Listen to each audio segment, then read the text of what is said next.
So I'm going to talk about paging the web. When we first started making web browsers, we had overflow content and we put them into a long scroll bar because that was convenient, that was easy, we didn't have to deal with it. But that's not how content has been presented in the world. The world, our civilizations are based on books. And you can do books based on HTML and CSS. This is one. There's a person in the audience who's done hundreds of books in HTML and CSS. We also see pages today in our presentations. We use pages a lot. And even worse, even more serious, we see a lot of paging in apps. And I think this is the serious issue for the web. We're not able to do pages in web browsers, really. We only do them when we know what the chunks are, like in presentations. We can't easily flow content into pages. We use the scroll bar instead, which is a cheap and dirty hack, which we may have to continue to use, but we should also do pages on the web. Otherwise, we're going to see more of these apps.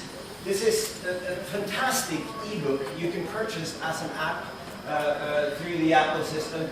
It has multi-column layout. It has images flowed to the top. These are stuff we need to start doing on the web if we want to compete with apps. Facebook's just launched their new app. It's called Paper. We can't implement this on the web because we don't have the primitives. But we have the specs though. If we let me see. Here we are. We do have the specs. Looking through some of these, if we patch them together, we can actually implement pages on the web. And I'm going to show you one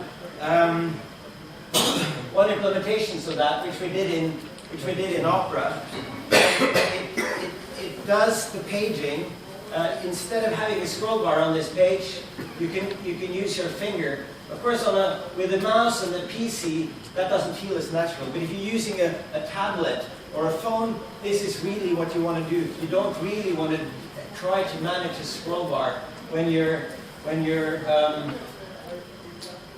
a tablet. And if you're reading for a child, for example, children's books like Alice in Wonderland, the turning of the page becomes an event, something you're looking forward to do, or the child is looking forward to do. Is there an image on the next page?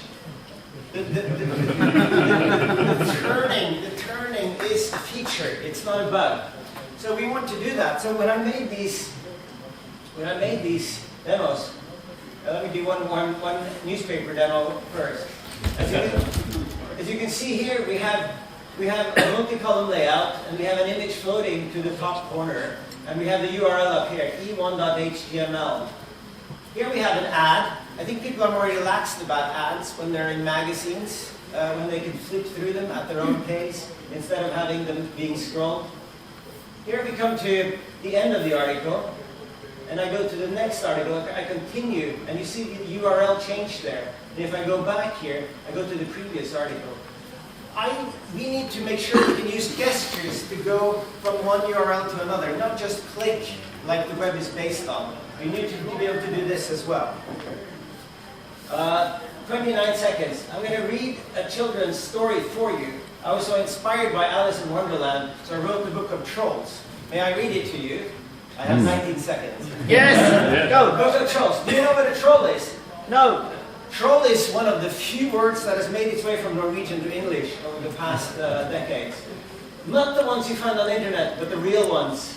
In Norway we have them. Some of them are nice, some of them are nasty. Do you know that a troll lives near you? Turn the page to find it.